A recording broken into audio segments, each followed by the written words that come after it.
హిందూ ధర్మంలో అత్యంత పవిత్రంగా భావించే రుద్రాక్ష వెనక ఎలాంటి శక్తివంతమైన రహస్యం దాగి ఉంది, అసలు రుద్రాక్ష ఎలా వచ్చింది, దాని వెనక ఉన్న ఏంటి అనేది ఇప్పుడు తెలుసుకుందాము.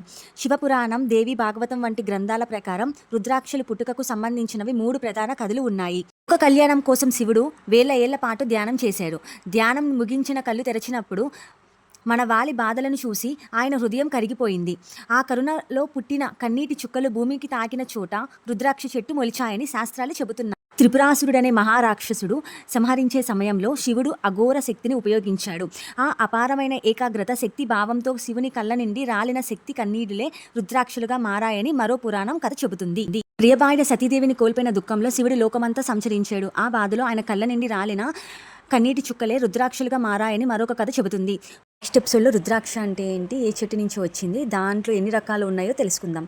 మరిన్ని ఇలాంటి వీడియోస్ కోసం మా ఛానల్ని సబ్స్క్రైబ్ చేసి మమ్మల్ని సపోర్ట్ చేయండి.